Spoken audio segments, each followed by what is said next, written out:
അസ്സലാമലൈക്കും റമദാൻ കരീം.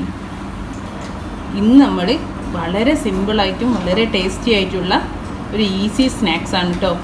അതായത് കേബേജ് പക്കവട. ഇത് വളരെ ക്രിസ്പിയാണ്. കാണിച്ചു തരാണെങ്കിൽ ഇതാ എണ്ണ ഒന്നുമില്ല, നല്ല വേറെ വേറെ കണ്ട നല്ല ക്രിസ്പിയാണ്. അതേപോലെ നല്ല ടേസ്റ്റിയാണ് കേട്ടോ. എല്ലാവരും തയ്യാറാക്കി നോക്കണേ.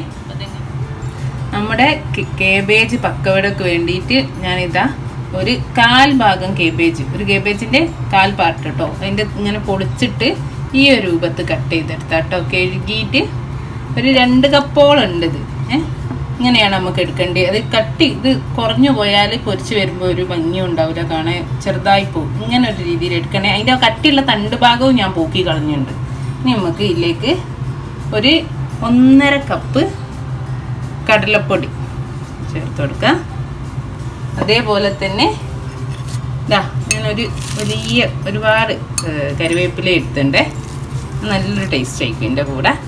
അതും ഇട്ട് കൊടുത്തിട്ടുണ്ട്. പിന്നെ എന്താ ഒരു 1/2 കപ്പ് അരിപ്പൊടി, നമ്മൾ സാധാ പത്തിരിപ്പൊടിയൊക്കെ അല്ലേ, അതും ചേർത്തിട്ടുണ്ട്. പിന്നെ ഇതാ ഒരു 1.5 ടീസ്പൂണിൻ്റെ അടുത്ത് മുളക് പൊടി. അത് കാശ്മീരിയുടെ കൂട്ടിയാണേ, എരിവിനും കളറിനൊക്കെ അനുസരിച്ച് മാറ്റാം. പിന്നെ ആവശ്യത്തിനുള്ള ഉപ്പ്, പിന്നെ ഒരു 1/2 ടീസ്പൂണ് മഞ്ഞൾപ്പൊടി. അടുത്തത് ഓപ്ഷണലാണ്, നിങ്ങൾക്ക് വേണമെങ്കിൽ ചേർത്താൽ നല്ലൊരു ഫ്ലേവറും ഉണ്ടാവും, നല്ല ടേസ്റ്റിയാണ്, നല്ല ഹെൽത്തിയോ. കാരണം നമ്മൾ നോമ്പൊക്കെ നോട്ട് ഇഫ്താറിന് ഇത് ഉണ്ടാക്കി കഴിക്കുമ്പോൾ ഭയങ്കര ഗ്യാസാണ്. അത് പോകാൻ വേണ്ടിയിട്ടാണ്. നമ്മൾ അഴമോദകല്ലേ, അജ്വാൻ സീഡ്, അതൊരു 1/2 ടീസ്പൂൺ. ഇത് വേണമെങ്കിൽ മാത്രം ചേർത്താൽ മതി. നമുക്കിതെല്ലാം കൂടി ഒന്ന് നന്നായി കൈ വെച്ചിട്ട് മിക്സ് ചെയ്തെടുക്കാം. ഞാൻ ഈ കേബേജും പൊടികളെല്ലാം കൂടി ഒന്ന് കുഴച്ചെടുത്തിട്ടുണ്ട്. ഇനി കുറച്ച് വെള്ളം, ഇതാ ഞാൻ പറയാം ലാസ്റ്റ് എത്രയാണ്, കുറച്ച് മതി കേട്ടോ.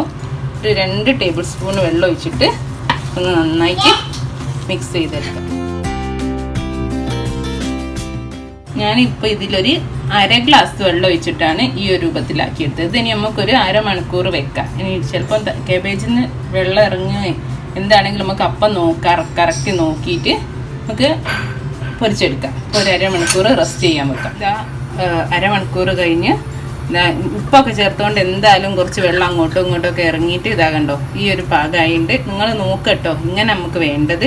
ഇനി നമുക്കിതൊരു ചൂടായ എണ്ണയിലിട്ടിട്ട് വറുത്ത് കോരാം. ഒക്കെ ഒരു ഗോൾഡൻ ക്രിസ്പി ആയി വരുന്ന ഗോൾഡൻ കളർ ആകുമ്പോൾ വറുത്ത് കോരാം.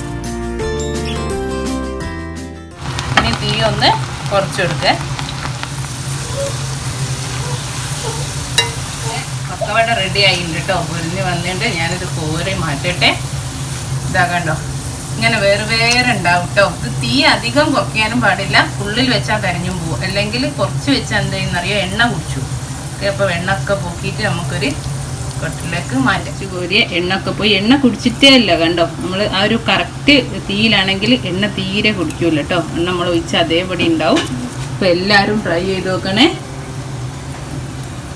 അത് ഇതുവരേക്കും എൻ്റെ ചാനൽ സബ്സ്ക്രൈബ് ചെയ്തില്ലെങ്കിൽ സബ്സ്ക്രൈബ് ചെയ്യണേ, സപ്പോർട്ട് ചെയ്യണേ. അപ്പോൾ താങ്ക് യു.